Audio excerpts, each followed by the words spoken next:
Hey, what's going on, everybody? It's episode number 235 of the Audible Farm Podcast, and this episode is brought to you by the Fort Dodge Fine Arts Association.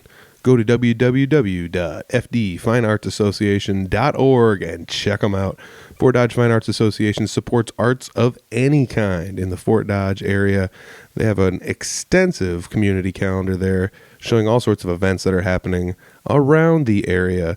They're kind of like a liaison, if you will, between all of the art and all the venues, and it's just a neat organization that really helps out basically everybody from the venues to museums that have art. It's just up one end and down the other. You're going to have to check it out. Go to the website, check it out. There's a link down below, www.fdfineartsassociation.org.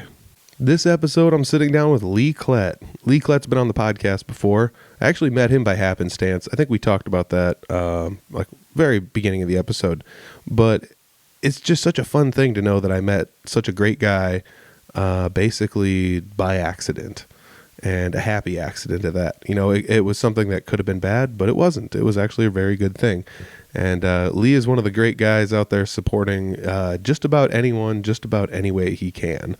Believe that. He's driven many miles to watch me play music that he admittedly does not even really care too much for, but because I'm the one playing it and because we're buddies, he just thought he'd check it out for fun. And that's amazing. That's the kind of guy Lee Klett is, and you're going to find out more about Lee in this episode. We talk about lots of good stuff. We recorded this one at Bootleggers in Fort Dodge before a show he had played, and I was a little worried about how the audio was going to turn out, but it actually turned out great. So just a little fair warning, you know, it's in a bar, it's a little noisy, but it actually worked out really good. So I hope you enjoy this one. It's episode 235 with Lee Klett. It's the Audible Farm Podcast with your host, Peter Stockdale.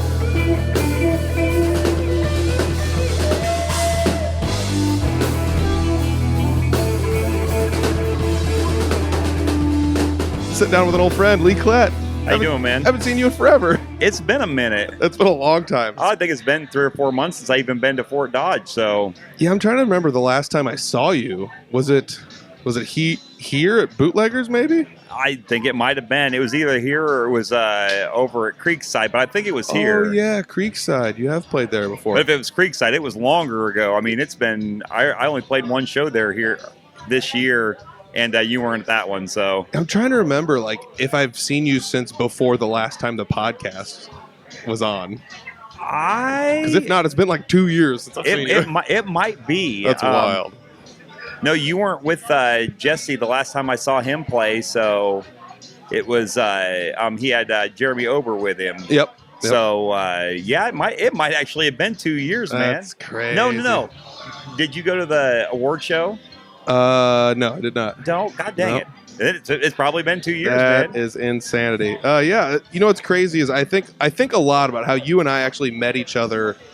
You and I and Jesse and basically this group of people, we met by happenstance. It was a complete accident. Oh yeah. For those that don't remember or haven't listened to any other Lee Klett episodes, we got double booked at a show. Exactly. And it was well, we're here and we're all set up, so let's just play, and then you can play at intermission. And you played at the intermission. It was yeah, dang, this guy's good. All right, you want to come up and play some more songs? That was easily one of the best gigs I've ever had because I only did 10 songs, and I had a band that I'd never played with before backing me, and it was so much fun, and I got paid really well to listen to another band play, a bunch of guys that I'd never met before, and now I'm happy to call all of the guys in that band my friends. So yeah, I will say that was it was Copperhead in Stratford. And at the time, the person who was booking the shows there, it's not like they did it a lot, but I'd had played 2 shows in a year there that were double booked. Right. And so that was a weird thing was I ended up making friends with the people that I ended up getting double booked across. So it was at least they were good about it because I actually had a double booking this weekend. A venue booked me and another gentleman, and it happens. Yeah. But I got booted. Mm-hmm. So I had to struggle to find a show to replace it, which I just found today, so I'm good now. Oh, but, nice. But I could have had another one of them scenarios where, he made it to where both of us got to play. He was not upset about having to pay both of us, or both the band and myself. And nobody had to go home feeling disappointed. And Tank Anthony even showed up at that show too. Oh, cool. Yeah, at the show with you. Really? Because it was a Halloween show. And Tank Anthony and his guys have played down in Des Moines, and they were on their way back, stopped and was hanging out for a little bit. So that's right. Oh gosh, I forgot all about that. Yeah. Well, when you play 70 shows a year, it's kind of hard to remember them all. No, it's amazing how many of those little things I remember. Well, that was a big deal for me because that got me into the Fort Dodge music scene. Because I also met Nate Goodwin, who is the owner of this bar. Owns Bootleggers, which is where we're at. Yeah. So I met him that night because he came down to see Jesse and saw me and hired me, and that's why I'm here playing. But between meeting him, I already met Tank, but meeting you guys, that got me interested in the MCMO and everything else that I'm involved in now in this amazing music scene you guys have here in Fort Dodge. Yeah. I mean, that's huge. It's wild. Yeah, I remember you showed up to a Barnum Jam once. Oh, yeah. And it was just like, people are like, you drove all the way up here for this? Then you start singing, people are like, yeah, you're this good? Like, god dang, man. Like, what are you doing? You're too good for a jam night. It was strategic. I was playing here that same weekend. So I went up there. I was like, hey, trying to build up some interest, hopefully, get some more people to show up. And I'm a huge fan of supporting other musicians. So I try to I want them to support me too. But I figure the more musicians you have as friends, the better your chances of being successful in their areas and with their crowds. Because when I come to Bootleggers, I almost always run into Clint Riedel, Jesse Wilson, run into you. Jeremy Ober might show up. You just never know. There's some super talented folks in this town, and that's one of the reasons I love coming here, because Jefferson Fossbender might show up. Oh gosh, yeah. Or that other lefty that I can't know. I love Vino. He's awesome. I was gonna say Vino.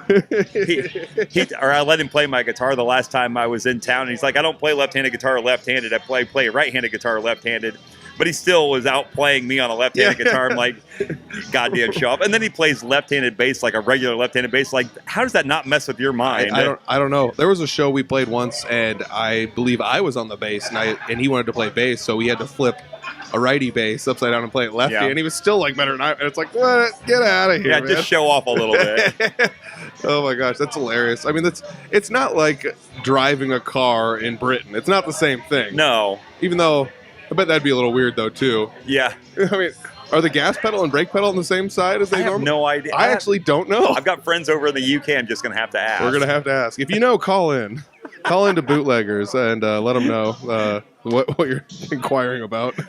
No, I can play a handful of songs upside down on a right-handed guitar, but just a handful. I just practice them because I show up at a show like a Jesse Wilson show and I don't bring a guitar with me and like, hey, come up and play one, and Jesse won't remember that I play left-handed. Or I think Jordan Beam's the worst at it. Like, he has zero memory that I play left-handed, even though he's seen me play I don't know how many times. Yeah. Like, oh yeah, I keep forgetting you're left-handed. I'm like, yeah, I can't play your guitar worth of shit. Yeah, it's hilarious. I mean, that's also funny though, that, like you like have like a little parlor trick of I can play a couple of them on a righty guitar. That stuff's landed me gigs before. One of the first country bands I ever played in, I had that same, or somebody said, hey, you can play, come up and play one. So I sat down and I played Stained Outside Upside Down. Mm-hmm. And that was all the audition I needed. They hired me. I was like, I didn't even know I was auditioning when I did it, but like, you're in the band now. So now, like, that was awesome. That's crazy. I was back in the day before I ever thought I was actually going to be in a band. I just wanted to play guitar. Yeah. Was that like a weird transition because that is a thing I think a lot of people have to go through eventually. Like, a lot of people start out as like a basement rocker, you know? Yeah. I like playing the guitar at my house, or I have an acoustic. It leans in the little, middle of the living room in the corner or something, or you know. But then, like, what was your deciding factor to be like, I'm going to go out and play shows? Was it just that, and you were like, I guess I'm playing shows now? Well, before that, I had done a band. I played in a Johnny Cash tribute band, and I didn't even play guitar. I just sang. Well, I was making like $20 a show, which in 2006 was a little bit better than it is now. Yeah, but not much. But I was happy. Well, I had an older bass player, and he was the one that was in charge of the band. He says, I said I wanted to learn how to play guitar, and he said, "You're too old. Don't even bother." What? Like, I thought that. Like, I don't care how old you are. You're 65 years old. If you want to learn how to play an instrument, pick it up. It doesn't take. It might take you a little bit longer than it would when you were 16, but and you don't have to be you don't have to be as good as you are playing guitar. I mean, every time I pick up my guitar, I try something different. I try to improve what I'm doing. So every little improvement over the years, I see a video of me playing from 10 years ago, and I am so much better than I was then now. But back then, I was so much better than I was 10 years before that. I mean, just keep plugging away. But yeah, so I had played in that band. Well, that didn't last very long. And then I started playing guitar because I wanted to make myself more well-rounded. And that was when I was like, okay, I guess I'm going to come into this band. I'm going to play guitar and sing instead of just singing. So, and there's a learning curve, but now I think I could pretty much go into any band. Like, we're playing this one in the key of A, try and keep up. Yep. And with very little screwing around, I can pretty much cover just about everything. So yeah. I mean, that's the one thing. Like when that aha moment hits, where you're like, oh, I actually know what they're talking about. Where it's like it's one simple 1-4-5. They got a minor 6 in there every now and then. You're like, I know what they're talking about. Oh, holy crap! Okay, all right, I got you. But yeah, that makes just what you said. The third, the fourth, the major fifth. I'm like, I have no idea what that was until I actually started to play that song. I'm like, oh my god, yeah, that's a chord progression. I get it. They're saying it out loud as you're playing. Like that was also, I mean, it was like 4 or 5 years ago when I was playing that song at a jam. I think Jeremy Ober was playing, and I was playing along, and I was just like, what is going? Like they're telling you how the song is like set up, and like like you said, I had no clue. Even with musical knowledge, I never paid attention. And it's gotten to the point now where, I'm good friends with Sierra Griggs, and she's in that same spot. She's in her early 20s, so she's in that same spot I was when I was learning. Well, maybe not quite as far back as when I was learning, but she doesn't hear it. But now I don't even have to actually see it on paper, that I can start hearing it. Or like, I know where the next progression should be, or what the next one should be as I'm listening to the song, and I'll pick it out. So there's been a few songs she's asked me to transpose that she didn't have a copy of, and now she can play them at her shows because I was able to hear that, and I think that's just amazing how music works that way. Yeah, I think that's one of the things a lot of people, like transposing music could be as simple as, like, especially with a guitar, just like putting a capo on, you know? Oh, yeah. But like, what if you have to you can't like, there's not like a negative capo where you can add, you know, so that you might have to like reformat things a little bit in that sense. But yeah, there's only so many ways you can do. I mean, you can go up to the 12th fret, but then you're just back to the same as where you were before, starting over. But and the only thing that throws you off on that is if you got a weird tuning, which some songs do, but I just don't play those songs. Yeah, or try and get around it without the weird tuning. Like, let's see here. Ozzy Osbourne, Jake E. Lee. Was it Shot in the Dark? Maybe one of those songs. But yeah, it's like in a super weird tuning. It's like you can kind of get away in standard tuning and play it. But like the Goo Goo Dolls' Iris. Same thing. It's got a weird tuning. It's very open tuning. Yeah. And there's nothing wrong with that, but there's ways around it. You don't have to play it exactly verbatim. And hell, speaking as a musician to another musician, you know damn well that I probably have never played a song exactly as it was supposed to be played ever. No, you don't really have to. I mean, well, that's the other thing is it's beautiful to a non-musician. They don't know any more than the man on the moon. Well, and then there's artists that literally say if you go to one of my concerts, like Keith Urban, for example, he says you go to one of my concerts, you're never going to hear the leads that I put down on the records. I said because that's not what I'm feeling today. I'm going to put in whatever the heck I feel like. I said, you're getting a more unique experience out of it. It's not going to be note for note like you're listening to Folsom Prison Blues on a record. It's not going to be the same thing. Yeah,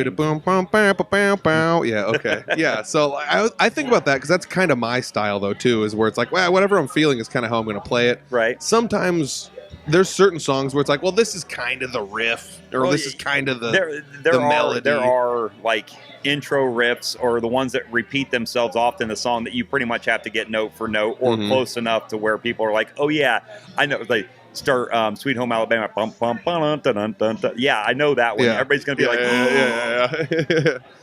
But if you start, because I've been teaching myself more of the intro riffs to a lot of the songs that we cover, that the band covers, like Jimmy Eat World, the middle. Mm-hmm. So I always used to just start it off just playing a power D, just muted, palm muted, Mm-hmm. and I looked up how to do the actual intro, and it's so simple to play, but people knew what I was starting either way. But as soon as I started doing it right, I keep hearing all that. Yeah. I love this song. Yeah. Oh my gosh. There's a Seminole Wind is like one that Jesse plays every now and then, and it was like, I don't know, I used to just kind of goof around on it. Then this is how, I don't know, Welcome to My Life, but I'd never heard the song before. Yeah. So then I finally go listen to it. I'm like, well, I actually kind of like this little ditty that like is played throughout the song. So it's like, well, we'll just see what I can come up with.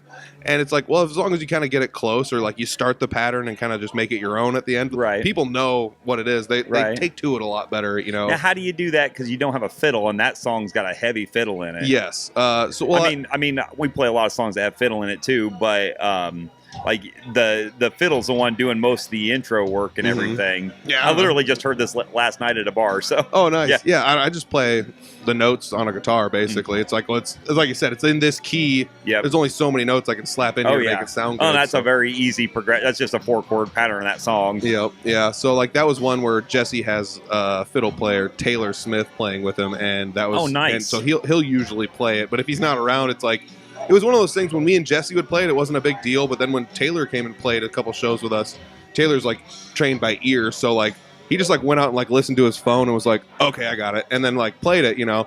Show off. But then it was like when he's not around, it's like, well, I missed that. Oh yeah. So I'm just gonna do what he was doing because it sounds good. I mean, same thing. That's one of the reasons that I learned to do as much as I do, because my lead player, he adds so much to what we do, and he wasn't a lead player when we adopted him into the band. He knew more leads than I did, which makes him a much better guitar player, but he wasn't really a lead player, and he has put in the time and effort to learn all these songs. Well, there are certain songs where I'm like, I don't even want to play this song anymore unless he's there, because it just sounds dead. Case in point, and I'll play it tonight, I'm sure, Dixieland Delight by Alabama. Oh, yeah. That, dude, like he does that and it just fills the song out. But when I play, I don't know that part yet. I'm going to work on that, but I don't know that part yet. So it sounds blah to me. But I also realize I'm a musician. Unless you're a musician in the crowd and you know that little part, like nobody's missing it. Dude, that was another song where I had never actually listened, like sat down and really listened to that song. I probably had heard it maybe like within 5 times ever in my life, and it wasn't until I had to like learn it for a show and I sat and listened to it. I'm like, dude, this song's actually pretty sweet. But Right. it has like parts where like it goes from a major chord to a minor chord. Like it's like, whoa, why does that work? I don't know. It just does, and it sounds good, you know. And you don't question Alabama, you know. Yeah. Yeah, you don't question that kind of talent. Oh god, it was, and that's another one where it's like I never really thought I would be someone that would sit down and be like, yeah, I kind of like this Alabama song, you know. And not that I'm not that kind of guy, but I'm not really that kind of guy. So, but well, that's one of those songs that everybody knows the words to. You can get people singing along, and of course, it's Alabama's football song. So there's people that know I didn't know that. the callbacks on that, like "Spend My Dollar on Beer." Yeah. Yes. Go through that whole thing. So it's one of those good crowd interaction songs, and those are the ones that like really lift up the musician. I don't know if I'm assuming it's like that for you, where the more crowd interaction, the more participation you're getting, the better your night goes. Yeah, oh, for sure. Yeah, that was another one, like the crowd participation on that song. I didn't know it was a thing until I played it live with a band that I had learned it for, and I was just like, what the hell is going on out here? Yeah.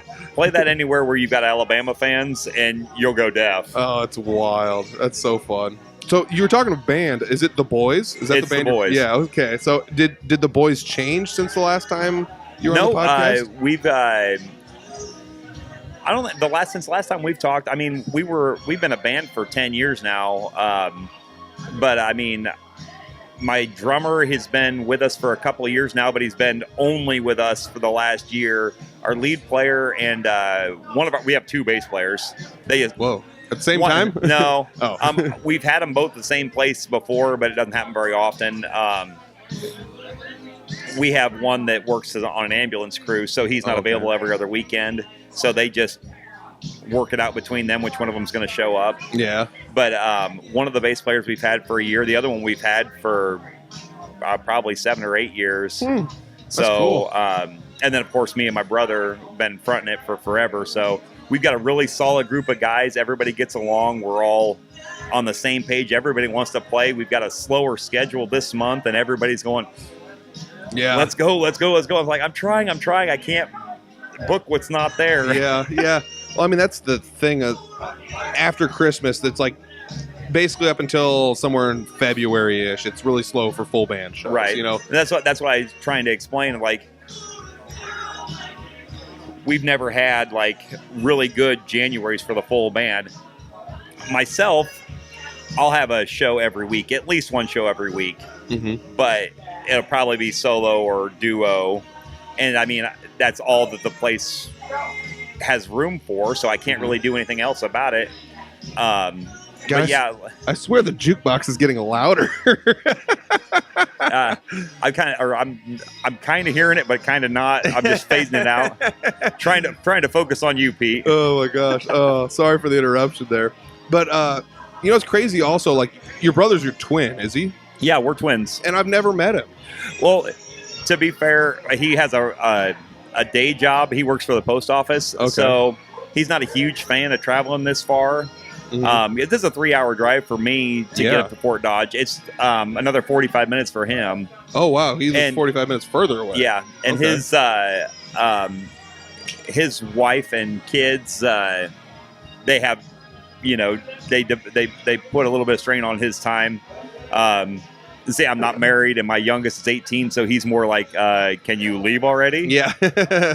So I don't have those restrictions on my life. But that being said, I don't think it's official yet, but I think we're getting the whole band up here in September. Cool. I think that's the plan. It's a ways away, Yeah. but it gives everybody plenty of time to plan it out. You Well, know? and I don't know who all else is involved, but it's going to be a big one. So Oh, it's going to cool. be a big party. Oh, nice. Can't release any more information. I don't have any. Oh, okay. So what you got to do is you got to go to facebook.com/theboysiowa, and you will find out more information about Yeah, that. as soon as I've got it, I'll be putting it out there because I'm excited about it. Well, and I mean, I'm excited about all of our schedule. February 14th, we're playing with Colin Ray. We're doing a romantic Valentine's Day dinner thing with it. I mean, not romantic between me and Colin Ray, but I mean, That'd be awesome. I mean, that's a good brag, right? Yeah, sure. Why not? That's cool though. Like, what kind of a gig is that? Is it like going to be just some acoustic type thing? So or- it'll be an acoustic. It's just a duo thing, so it'll just be me and my brother. But the same outfit that puts on Pizza Palooza, Okay. they're doing this. So they did it last year. They had Thompson Squared. Oh, I just went to see Thompson Squared, and you get a Valentine's Day dinner. It's like $125 a seat, Mhm. whatever. But you get a really nice dinner, and then you get a concert. Well, it's an intimate concert. It's like you see Thompson Squared, and they're joking and having fun. And he's doing comedy music now. Oh, cool. So, yeah. I enjoy some comedy music. It's pretty Well, fun. and his wife is from Alabama. I don't know why Alabama keeps coming up, but Roll Tide. one of my bass players is from Alabama, so we like to give Alabama people a little bit of a hard time. But anyway, he wrote a song called Family Tree, and basically just suggesting that his wife's family tree just goes like this. There's no branches. It's just a log standing up. That's hilarious. So you guys have such an amazing music scene up here. I'm jealous of the options that you have, because if I have a show where I'm trying to book something and I don't have somebody in my band, I'm just SOL. I don't have somebody that can sit in. And like going back to Jordan Beam, his uncle is a steel player for Red Dirt Renegade. Oh, cool. I'm like, oh, cool. That's disgusting. I wish I had a steel player. Yeah. I wish I had a fiddle player. Red Dirt Renegade. I think I had somebody from Red Dirt Renegade on here one time, a long time ago. I'm going to have to Google it. I want to make a guess, but I don't want to guess wrong, so I'm not going to guess who it was. But I swear I had somebody from Red Dirt Renegade on here once, or somebody that was in the band once or something. Anyways. So you guys have so many talented musicians up here. I'm jealous. So like, I live in a small town in the middle of nowhere, and Fort Dodge isn't huge by any means, but you have such a high concentration of such talented musicians here. I mean, Tank Anthony lives here, Jesse Wilson, Scott Kirkhart's 20 minutes away. You're here, Jeremy Ober, Clint Riedel. I mean, you guys have so many that are like just right here. It's weird, and honestly, I don't get it. Like, it's something I've always been kind of like. Even now more so, where it's like everything's even more exposed. There's even more jams. There's even more places to play. There's even more stuff to do. And every show is still full. There's still people that go to it. There's still people getting booked, and nobody's getting overbooked. It's like, so you mean to tell me you've got room for all the people you mentioned, and Jefferson Fossbender, and Alejandro Trevino, and Jordan Reuter, and Owen O'Brien, and Chris Carr, and I mean, you just keep going down the line with all these people. It's like, why do we have that many people here that play music? Right. Why do we deserve it? I don't know. We must, because the people keep going to the shows. Right. But and I mean, and just to have that concentration of musicians, and you're all so supportive of one another. Because, like I said, one time I went and seen Jesse Wilson. The first time I met Jesse Wilson was with you.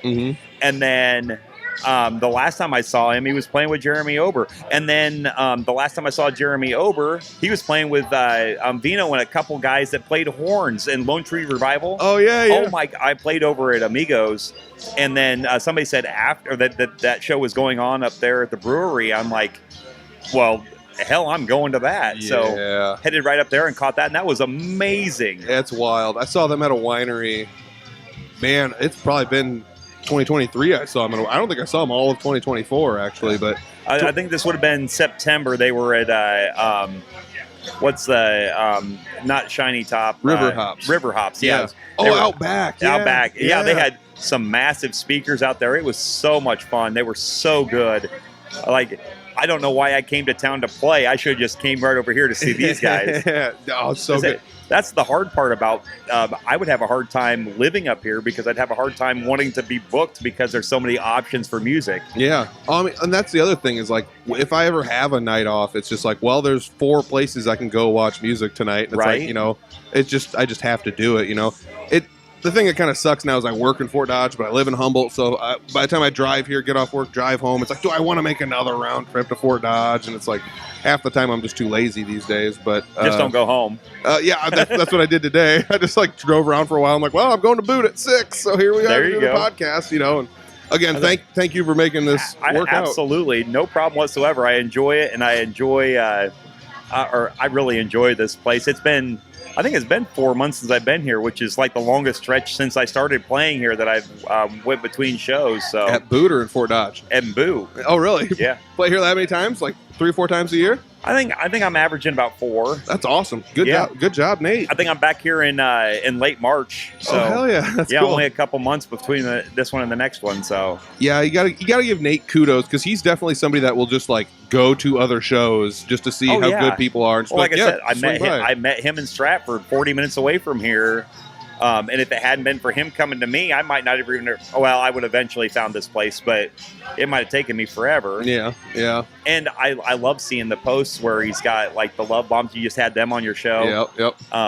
Or Jesse or Clint or whoever, or Jeremy Ober in here playing like every weekend. You got somebody. It's awesome. Yeah, I mean, Nate's definitely a huge supporter of the musicians and the music scene around here. And I mean, even if it's just doing pop-up shows, you know, it's always kind of crazy when you get like the middle of the week holiday shows, but then it's just like, well, there were already 2 bands here like Friday and then Saturday, and then now there's like a Wednesday show for a New Year's Eve or whatever, or Tuesday show, but then it's Friday, Saturday, there's 2 more bands here, so it's like, oh, in a course of 7 days he's had 4 or 5 bands here, you know? And I don't know, that's just wild. It's wild to me. It's crazy that there's that much support here from the venues, and not only that, but there's a built-in audience at most bars, you know. Oh, yeah. But there's still people like that will just come in here and pack the place wall to wall to watch music. And it's when there's no music here, it's not like it's dead, but there's less people here, so people are coming out for the music.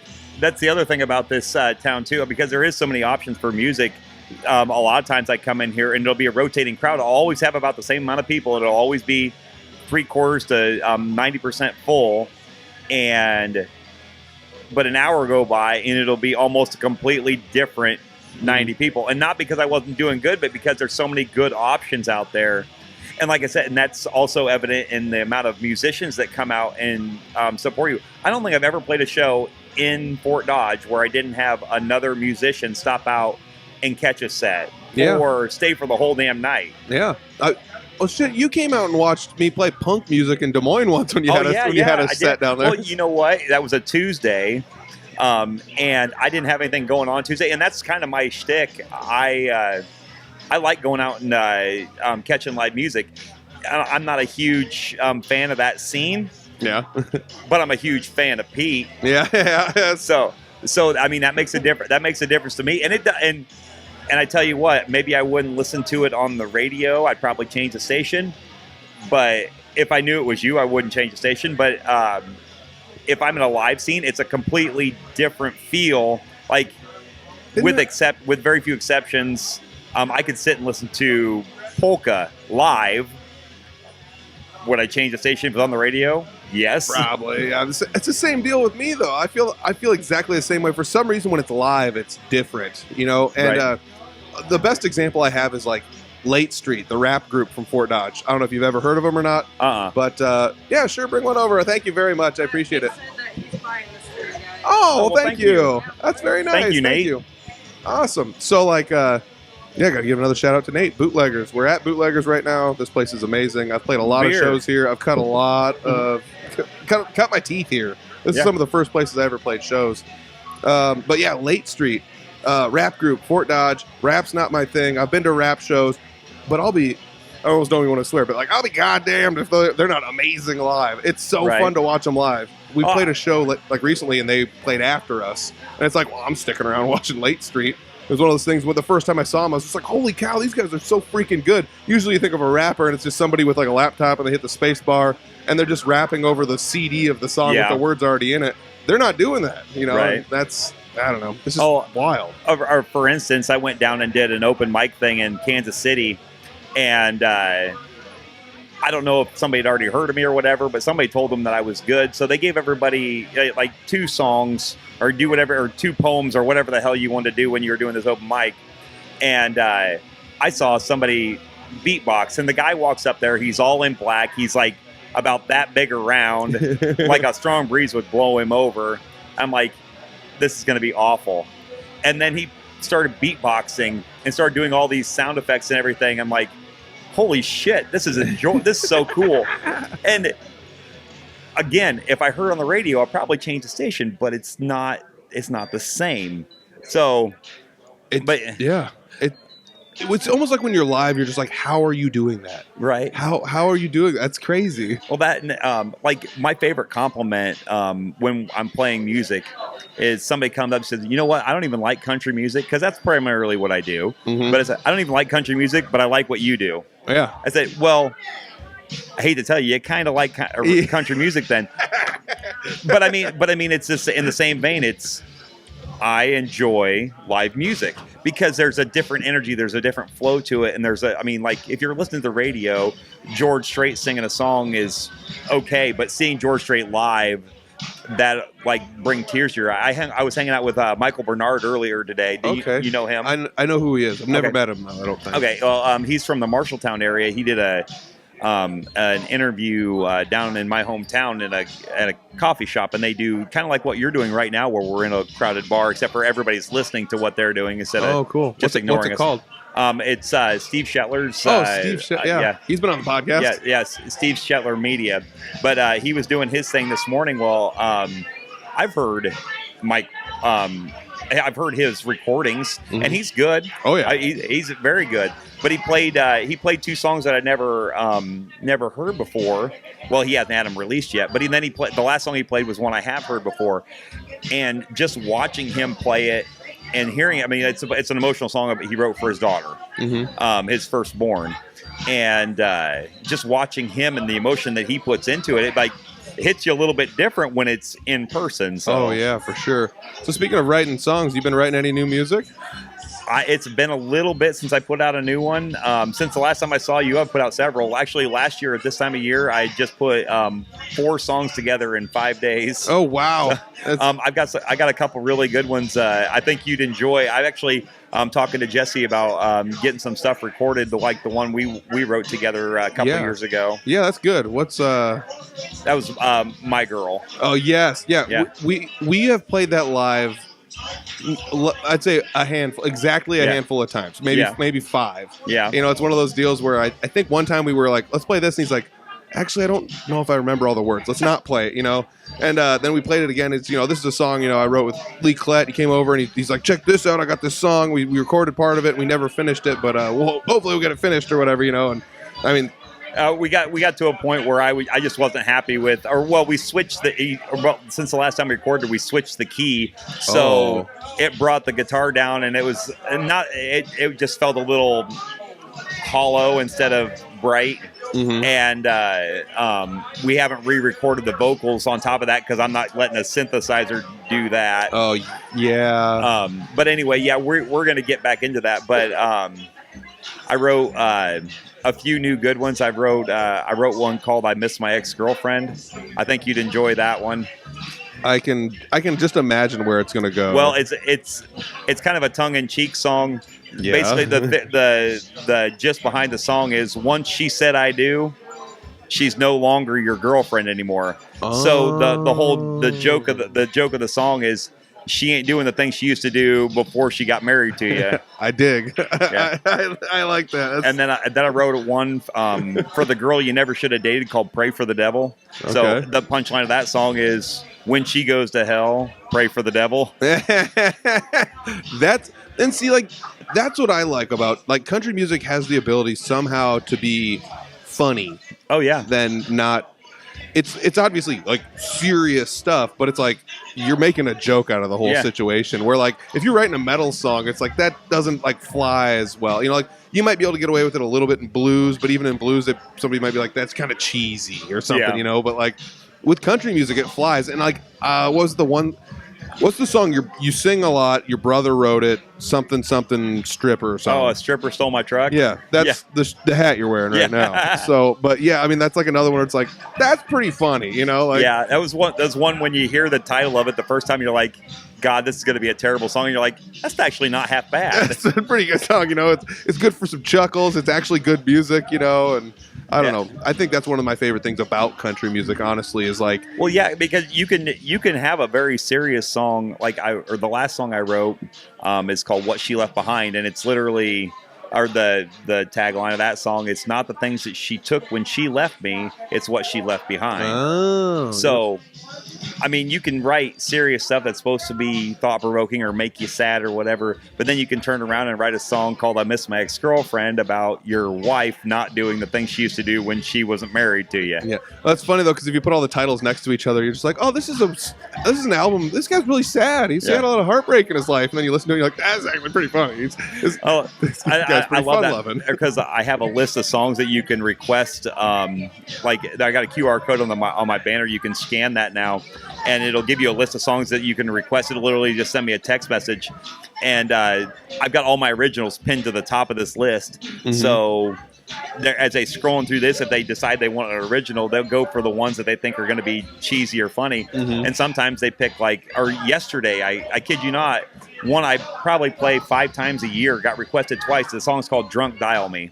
It's a sad song, but they're thinking it's probably one of those ha-ha funny songs. Yeah, well, we've all been there, that's for sure. It's not one that I normally break out in most bars just because, unless it's a chance where I'm doing a writer's round or where I'm trying to promote new music, I don't play the songs that are sadder. Yeah, I play the more upbeat songs, trying to keep the people drinking and dancing and having a good time. Yeah. Oh, that's definitely a thing. I recall that luckily I don't have to choose most of the songs. Right. Or, unless Jesse's like, what song do you want to play? And it's just I don't know, let's play this song, see what happens, or sometimes I'll just be like, I feel like playing this, let's toss this out there and see what happens or whatever. But most of the time he chooses, and it's pretty apparent when you play a song that the crowd isn't feeling, Right. It's just like, oh, all right. I mean, in our position, read the room. Yep. You're in a bar, you should be playing stuff that are going to get people dancing and drinking, because if they're dancing, they're going to need to drink more. And if they're drinking more, the bar's making more money. The bar's happy they have you back. If you're singing a bunch of downer songs and nobody's drinking, everybody's like going home and like whatever, then you're not going to get invited back. So you pander to the crowd. But if you're playing, let's say, an opera house or whatever, and you have a captive audience where they're sitting in chairs and they're just listening to the music and feeling the lyrics and everything, that's when you break out the sad songs. I mean, you still throw in the upbeat stuff too, but that's when it's okay to throw out the one like the one I wrote for my son, Pawn Shop Guitar. It's okay to throw that out there if you're going to try and get people crying or whatever. There's a time and a place for those. Oh, yeah. Yeah. I mean, that's something I guess I don't really think too much about because I don't have to deal with it. But like when you say it out loud, it's like, yeah, I guess that makes like plenty of sense. Like a coffee shop set list is a lot different than a bar absolutely at 10:30 set list, you know? Well, yeah, if you got people that are sitting and they're listening to you, if that's their job, is to that's the reason they came. They came for the coffee and to listen to the music. Then it's okay to tell the story songs. And it's okay to tell the story songs in a bar too. But hopefully your story songs are more amusing, upbeat, something that get like. I especially love it here because they do come for the music. They do come to listen and enjoy the music. So I can tell the funny stories and then go into a funny song, or I can or I can just play just anything upbeat and get them dancing, and they'll enjoy that too. Yeah, absolutely. So I don't want to keep you terribly long. I know we're just like only 40 minutes in. But you're good, man. But it is, you do have a show coming up tonight. I'm already packed in, so all I got to do is set it up. It don't take that long. All right, so let's go on to the next thing. I think I saw you give away a guitar for Broken Strings. I did. I've actually given away 2 now. Nice. So you're what did Scott call you? An ambassador? An ambassador. Yeah. So like that's been a term that's been thrown around loosely in my direction this year or last year. So do you like live in the embassy, like the Broken Strings embassy down there, or like what is it? Yes, he put me up in the suite. It's in my mom's basement. No, that's cool. I guess like. I know you know Scott, but like, how did you get involved in this, or what's? I think I know why it's convenient is like one of the big things. Right. But what got you involved in this? Well, I told Scott when I found out about Broken Strings, I'm like, this is an awesome thing that you're doing. I said, how can I help? Mm-hmm. And then he's come to realize that his goals are very ambitious, and for him to actually make it to all these places on his own without help is going to take him forever. There's 99 counties in Iowa, and I don't know how many school districts per county, but he's got his hands full. That's literally thousands of guitars. Yeah, I think he said there's 368 school districts total, I think is what he said. 368? And that's in Iowa. That seems low. That does seem low, but I think it's changed since he started. I think it was 367 originally, maybe it's 368 or 69. Nice. Now, but either way, like you said, if he wants to go to Keokuk from north central Iowa, that's 3-4 hours for one trip. And then like what happens if he wants to go to Sigourney area next, which is an hour shorter drive than Keokuk, but like now you got to turn around and go 3.5 hours, and then turn around. Right. It's a very time consuming. Well, heck, just finding the kids is time consuming. Talking to the band directors. And then building because you have to explain what you're doing and why you're doing it. But they're like, stop calling here, weirdo. Yeah. It's some musician guy keeps calling here saying he's going to give away a guitar. Yeah, right. But I was like, this is an awesome. And originally, I wasn't intending to actually be the guy that gives away the guitar. I was just going to help him find some kids to do that. And he's like, well, I need you to just do the whole thing. Well, he's had a couple other guys do the same thing. And I'm just thrilled to be a part of it. Matter of fact, we've been talking about starting our own foundation, not competing or anything like that, but something kind of similar where we're bringing more music to schools. I want to start like a foundation that provides scholarships to students who are hoping to further their education in music, or schools to help them buy instruments or to redo their band rooms or whatever. To increase their music program or to better their music programs. Yeah. Because I mean, that's where we should be getting them. I'm not getting any younger. and I want there to still be music when I'm gone. Yeah. So if we don't get them now, we might never get them. Yeah. I mean, I think about that with like, I guess I don't know if you know this, Jeremy Ober and Brutal Republic and like a handful of their friends all started something called the Reforge Initiative, and they give out scholarships to students every year. That's awesome. So it's not just music, because I think there is a music one, but there's like 4 or 5 other ones, and there's different people that have donated, and there's like ones that have people's names attached to them, ones that don't, and stuff.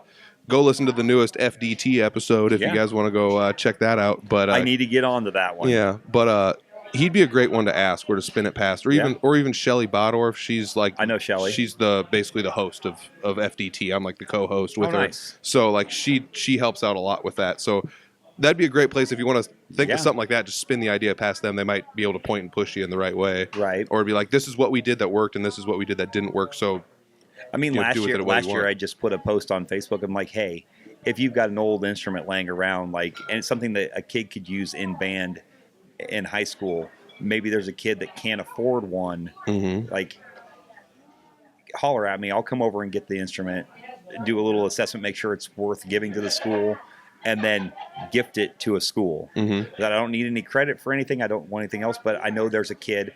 I know when I was growing up, my parents had 5 kids.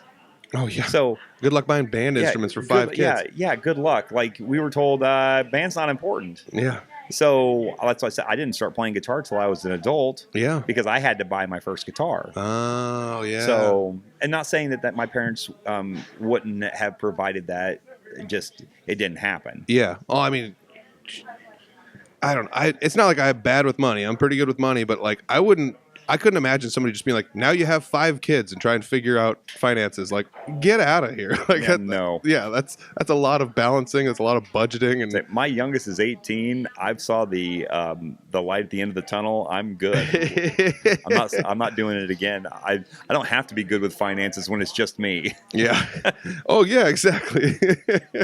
I mean, that's one of the things I think, though, is like there seems to be, I feel like music is one of the best ways for, I feel like musicians are so conducive to giving away things. Like, here, I'll teach you how to do this. Here, let's get these kids instruments, or like let's donate some time or some money to do something. Like to give away a guitar for an organization that you're not even really a part of. You know, I mean, you're an ambassador for it, so you're part of it, but you didn't start it. Your name's not on it. People don't look at Broken Strings and think Lee Klett. Maybe they do down there because you're the guy down there. But like, it's one of those things where there's so many people in music that are willing to donate whatever they have to the next generation. And it doesn't always seem to be that way in every other hobby or industry. I think as a musician, we feel things a little bit different.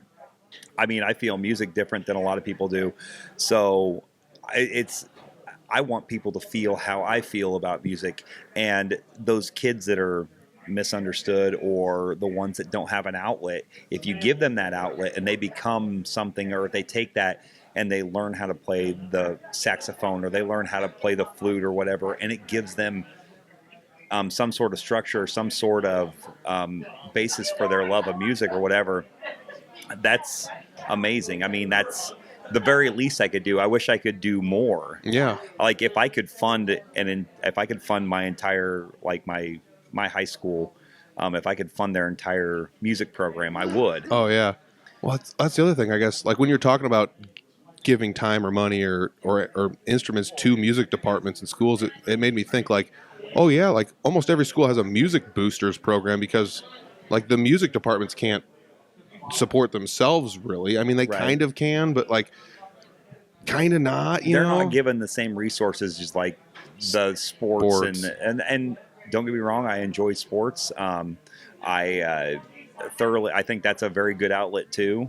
But I know there are some kids that could care less to play football or basketball or wrestling or whatever. And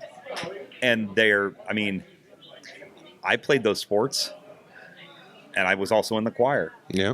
But I tell you which one gave me the most joy. Yeah.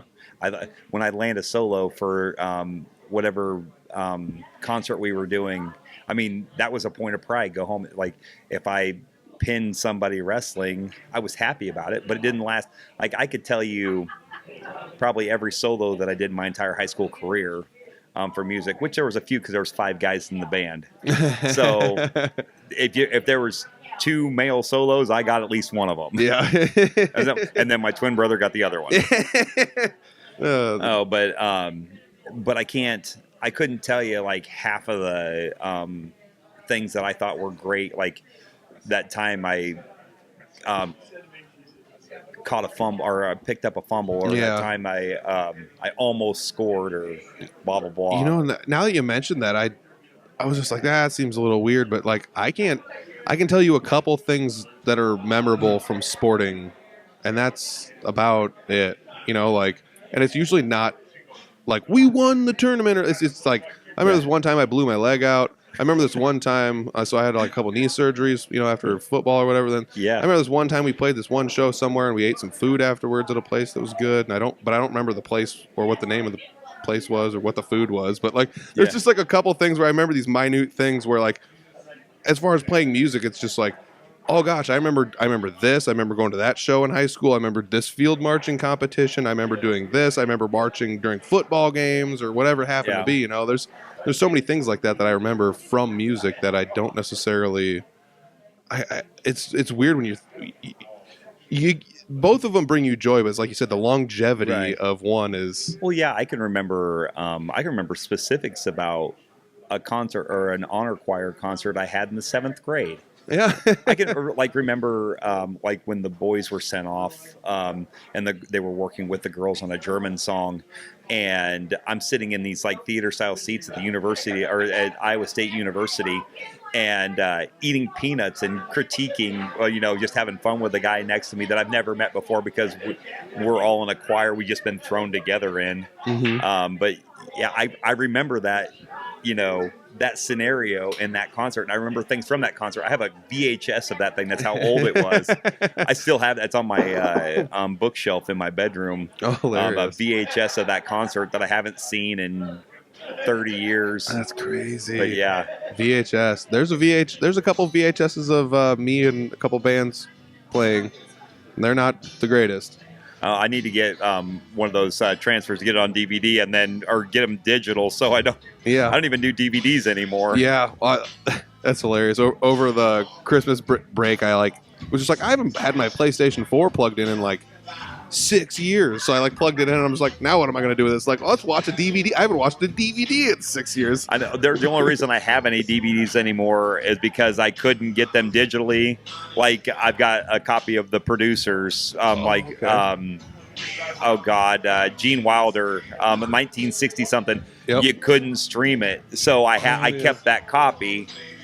Everything, or I probably have 70 movies or I had True Lies because you couldn't stream it. I've got a copy of Dogma because you can't stream it. Yep. But I've got a bunch of those. Other than that, and I don't hardly ever watch them, but I have them in case I lose the internet or something like that. I can't stream.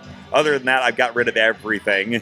Dude, that's crazy. Like you mentioned Dogma, because I had made a Dogma reference today at work, and then it like turned into like, well, have you ever seen Mallrats? Well, have you ever seen Clerks? Have you ever, and it's like, wow, why is it though that like all these cult classic movies you can't find them anywhere, right? Or if you want to, it's like, well, you can find it, but it's on Amazon and you have to rent it, so you don't actually get. Like the Three Amigos, you can rent it, but you can't buy it. Mm-hmm. I actually have a copy of The Producers now. Mm-hmm. I found a loophole to own it instead of just renting it, so because I love that. That's one of the best movies ever.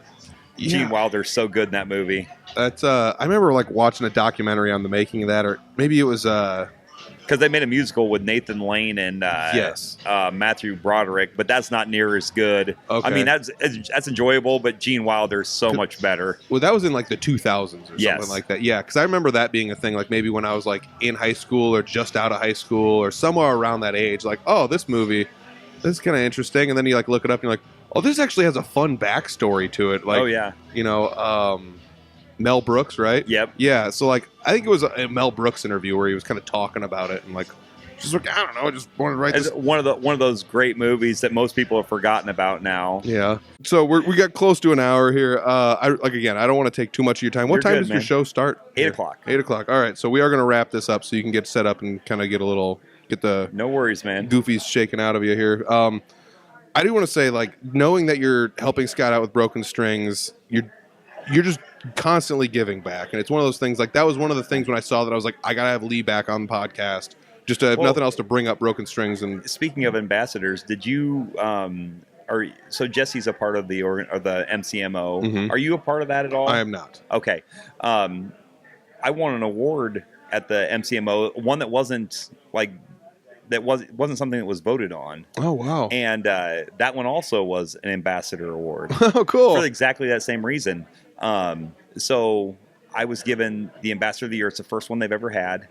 And it was literally, they gave it to me because in my off time, I like to go out and support other musicians. I'm the first person to be I set myself up, and I think PT, the guy who runs the organization, ate this up because he used it in the speech he gave before he gave me this award. When we did a meet and greet the day before, we had a little meeting of the minds. I was sitting right next to Jesse. I was wearing a Jesse Wilson T-shirt, and Jesse got up and introduced himself and said who he was and what he was or what he did and everything. And then it came to my turn, and I said, "My name's Lee Klett, and I'm the president of the Jesse Wilson Fan Club." So just to get a little bit of a laugh out of people, but I mean, it's true. I'm maybe not the president of his fan club, but I'm a huge fan. And I love what he does, and I love what most of the musicians in my life are doing. So, and he used that in the speech, said, this guy will be the first person to be the president of your fan club. And they gave me this award. And the first thing I thought to myself was, what the hell kind of award is, what does this actually even mean? And it's basically, like you said, if I can give back in any way, whether it be financially or in support or whatever, I'm 100% into it because I want there to be a great music scene all over Iowa, just like there is here in Fort Dodge. So if I can help, and not just limited to Iowa either. I've got musician friends in North Carolina. I've got them in Minnesota. I've got them in Nashville. I've got them in Wisconsin and South Dakota. I'm a huge fan of supporting other musicians, and I'm so glad for the community that supports me. So yeah, it's pretty awesome, and I think that's one of the reasons that Scott used the term ambassador too. So it just comes down to this. Like before we started recording, you and I were talking about basically we were talking about if we could have one thing out of life, what would we like? Maybe a couple more hours in the day. Absolutely, time is invaluable. There's only so much of it. We all only get so much. It's one thing to donate financially, right? Money comes and goes.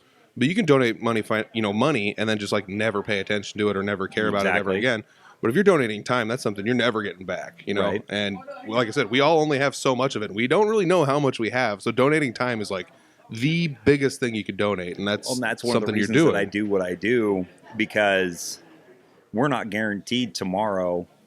So why do something today that you're not enjoying? So I enjoy playing music. I enjoy seeing live music. So on my way up here, my brother told me that there's a Brooks and Dunn concert in Des Moines in April, and I bought tickets. Why not? Because I've never seen Brooks and Dunn, and I got excited about that. And same thing, I went to the Dominican Republic back in December.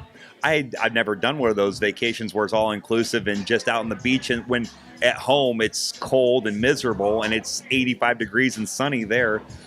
I've got another vacation coming up in March because nice. I can't stay away.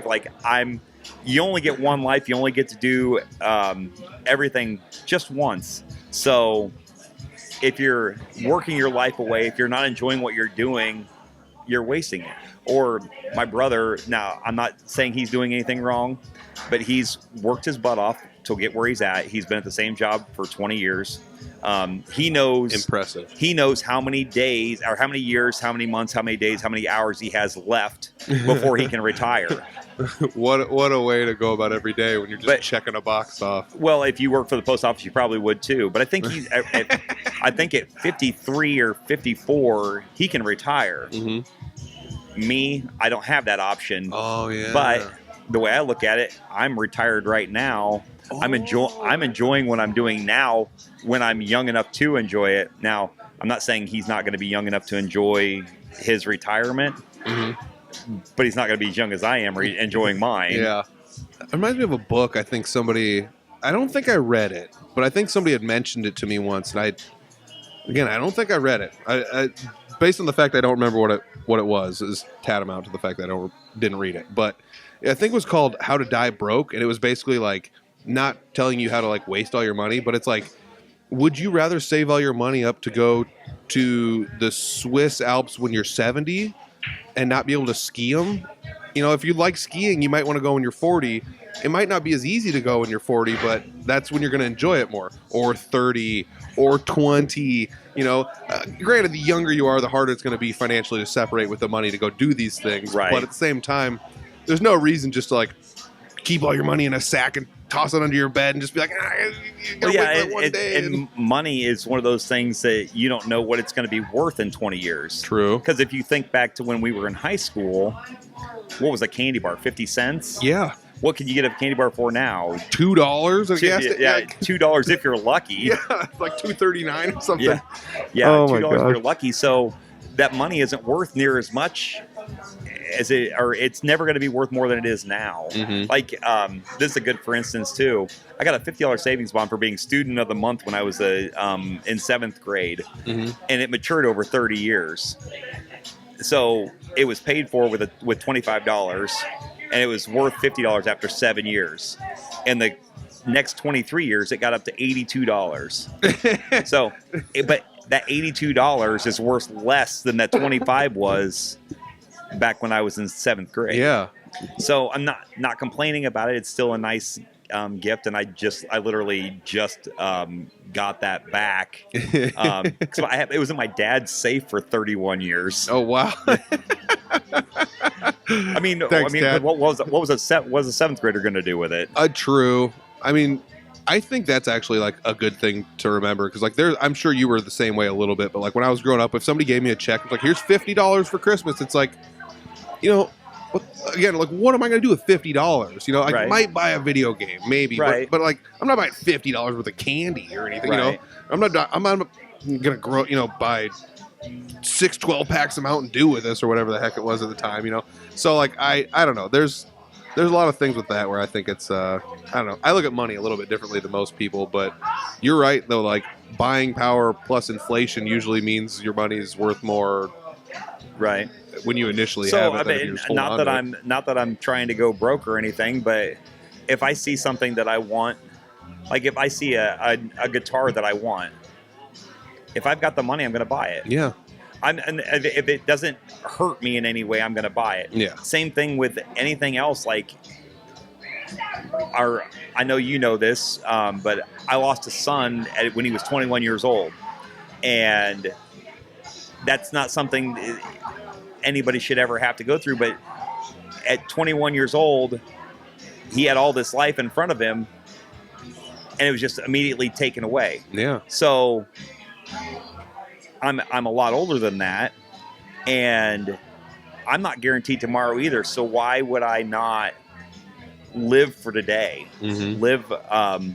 I mean, you got to save something up for tomorrow, but it doesn't have to be near as much as people are making it out to be. Yeah. Because I know too many people that have too many possessions that cost them too much money, and then they can't afford to go out and do things for themselves or do things that make them happy. They're just working for the future. You said it right there. They can't afford to do the things that are going to actually make them happy. Those possessions don't actually make them happy. You know, I remember seeing something where like buying an experience like yields you, I can't remember if it was like 5 times as much happiness for 5 times longer than an item will. Like the instant gratification from having a thing was like all your happiness is just bang, like just explodes right there. But if you have an experience, for some reason, when you're having the experience, it's not actually something you're enjoying as much. But in retrospect, it brings you so much more happiness over the course of your life. That's another reason why I bought Brooks and Dunn tickets. Yeah, man. Dude, I've been seeing those guys online playing with different people, just kind of goofing around. I don't know what they're doing online. They did one of their albums. They redid it twice with different artists, having them, like Luke Combs did Brand New Man, Brothers Osborne did Hard Working Man, Midland did Boot Scootin' Boogie, and they had all these different artists that are coming in and then they're jumping in with them and doing part of the song, and like it's amazing. They revamped their entire album, their entire catalog by letting other artists on stage with them. I'm really hoping like they bring some people with them when they come in April. Dude, that's going to be so cool. I was not a country guy growing up. I knew who Brooks and Dunn were, but when I started seeing these videos of them, just like they're almost just goofing off with other musicians, Oh, yeah. and it's so freaking good online. Oh, yeah. Again, I don't know if it's a podcast that I keep seeing clips of or what, but it's Yeah. just them sitting around, kind of like we're doing, and then it's Yeah. like Sammy Hagar walks in, and it's just like, what is this? Like, and then Sammy Hagar's like, I like that one song you do that's kind of like this, and then they get out the guitar and the harmonica and start going to town. And it's like, good Lord, these guys are good, you know? Right. Yeah, and it's just amazing. Their longevity too. Would they win their 15th or 16th duo of the year this year? Really? Yeah, the ACMs, they won duo of the year. I'm like, they haven't put out a new song in 15 years. Yeah. I mean, like, how long have they been around? Since the 80s? Yeah, they've been around since the early 90s, I think. Yeah. Wow, it's crazy. Wow. Yeah. So 30 plus years, almost 40 years of music. Yeah, if I ever have a legacy that even comes close to that, I'll be happy. I'm happy with the legacy that I've got here in Iowa, and with the scene that we've got around here. But if I could ever get a legacy like they've got, I mean, I would cherish that forever. Even the guys that a one-hit wonder, any of them, just to have something out there that, like, so people remember your name when you're gone. That's awesome. Yeah. I mean, that's what it's all about, is leaving some sort of a legacy behind, you know. And you got to enjoy life, and you got to do the things you want to do, because if you're not going to be very happy. And then when it comes time to sit down and reflect on it all, it's going to be a little bit rough, you know. Yeah. And I think that's one of the things I look up to you, you know, in that sense, where it's just you've taken something that was very obviously a bad situation in your life and turned it into a positive in some way, you know. And it's changed your perspective permanently, possibly for the better, you know. Yeah. And well, I mean, and if I'm wrong, I'll just have to go back to work. I love it. I mean, that's the worst case scenario, is I have to go back and get a job, which a lot of people live with. But see, I put myself in a position where my house is paid for, my cars are paid for. I owe nobody nothing. Yeah. I don't owe anybody a dime. I love so if I can continue on that path, I probably won't ever have to I won't ever have to have another job. And if I can keep playing music, why wouldn't I? Exactly. Yeah. Oh my gosh. That's some good life lesson. That's a lesson for anybody right there. That's how everybody should live their 2025. Now, I'm not saying quit your jobs, because I still need people to work. I still need people to, run those gas stations and work at the fast food that I have to stop at on my way home and get food from. Oh, love it. No, but gosh. Find something that makes you happy and do that. Mm-hmm. Yeah, man. It's always good to see you. It's always good talking to you. Absolutely. I know we've gone overtime here, and hopefully your setup doesn't You're take good. too long. I'll be good. All right. Maybe I'll help you set up here if it's going to take a little bit. But It won't take me that long. We're good. Dude, it's always good to see you. If you've never seen Lee sing live, go see him sing. The dude can sing like crazy. Yeah. That was the first thing I remember, was you singing. I was just like, holy shit, this guy can sing. I just lucky, but I swear every time I come up here, I get to see more of my friends, and this is like I got a huge family up here. I love it up here. So thank you for coming out, and I enjoy doing your podcast. I enjoy listening to it. Your Love Bomb interview was pretty good. Cool, yeah. I want to see those kids play sometime. Dude, it's so fun. Doesn't that just make you think, like, I remember being like that? Oh yeah, I wish. Yeah. I mean, the whole like, he just got his license, so we're going to Quick Star all the time. It's like, dude, I loved that feeling growing up. Or Tyler Richton and the High Bank Boys. Yeah, I know who they are. Their lead guitar player missed the award show last year for the MCMO to go to his prom. That's crazy. So, dude, like, he's so talented and so young. I'm like, you could literally play for anybody in Nashville. Just go. That's wild. Well, same thing with Owen O'Brien. Yeah. I mean, that kid, like, what are you doing here in Fort Dodge? He went to go to a tryout at Berkeley. I know, I heard that. Which is like, good for him, you know? He is amazing, and he deserves it. I hope the hell he gets it. Oh my gosh, yeah. Well, you deserve good things too, man. Well, it's always good to see you. As always, man, it's a pleasure. I'm sure that's the best part about this. We could just sit down and keep talking, but right. It's showtime, baby. All right. We'll see ya. Thanks, man. Yep. There you go. Episode 235's in the bank, and that was a great one from Lee, actually. It's great to be able to sit down and talk with these people. It's kind of neat. I've never really sat down and done too many, like, hey, before the show, let's record one, or hey, after your show, let's record an episode. But I've done a couple of them here and there since I've rebooted the podcast, and I'm not sure if I probably only did a handful of them in the first 200 episodes, and this is kind of a new thing for me and a new thing for some of the artists. So I got to say thank you to the people who have, like, taken time out of their day to do that. show up a little bit early to the show so we can record an episode. That's pretty great of them. That's pretty keen of him. So thank you, Lee. Make sure you check everything out Lee's got online. I got all his links down below. I also have links for the boys down below if you guys want to check out Lee's full band. It's got his brother in it, some other really talented musicians. It's definitely worth checking out. And I got to say thanks, to the Fort Dodge Fine Arts Association for sponsoring this episode. So thank you guys very much. Check out their podcast, FDT, first Friday of every month. Comes out wherever you're listening to this. You can listen to it. You'll be able to find it. Otherwise, you can go to their YouTube channel and give it a subscribe. And speaking of YouTube channels, thank you to everybody that's been going to our YouTube channel and subscribing.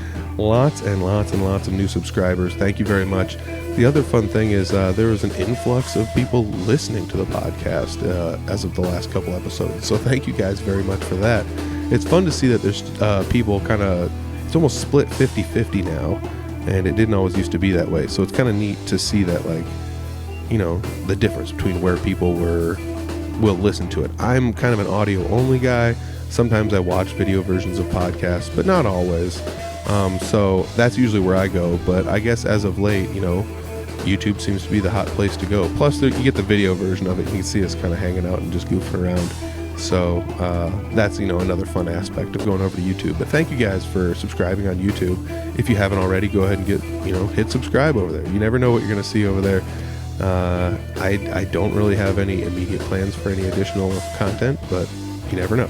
Something might happen. You can check out some of the old content on there, some of the guitars I dinked around with. So there's a lot of good stuff on there. There's a couple music videos I've made. And I've got more stuff coming down the pipe here for Audible Farm. It's gonna be great. Check out audiblefarm.com for just about anything Audible Farm. I'm kind of beefing up some links lately. I do have a small update. I lost the shop email that I was using, but I got it back. But for a while there, I was just like, well, nothing's happening. And then I logged into the shop, and it turned out I had an order. So thank you for making an order in the online shop. There's only, very seriously, there's probably only 8 shirts left total.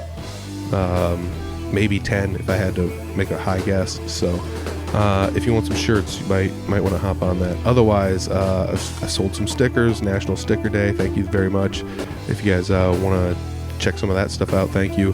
And thank you to the recent customers, or maybe not so recent, for your patience. Well, I did not realize that my email was not pulling in literally anything. So, I had to do it the old-fashioned way and just log into the website or the app and then check it out. And I was like, oh, I have an order here, and I guess I didn't know that. So, my apologies, but thank you very much. I got the rest of it shipped out in time. So, thank you to everybody that's making orders. If you see me on a daily, or you see me at shows or something like that, contact me and I'll do my best to bring a shirt to a show. But again, like I said, I'm pretty short on shirts. Whatever's in the shop should be correct right now. I don't have inventory tracking in my shop, so I'm kind of just manually doing all that. But like I said, I can see over there's the sheet of paper with how many shirts I do or don't have left. But either way, if you guys want a shirt, that's where they're at. If you don't, then you just keep doing what you're doing and checking out the podcast. Tell some people about it, like it, subscribe, share the episodes. The fun one is to go over to Facebook and then invite people to like the podcast. That's a fun one to do too. Otherwise, just thank you for listening to this episode, and thank you for checking out all of Lee's links down below. You got all the Audible Farm links are down below that. So thank you guys very much. I'll check you next week. audiblefarm.com for everything else. Peace.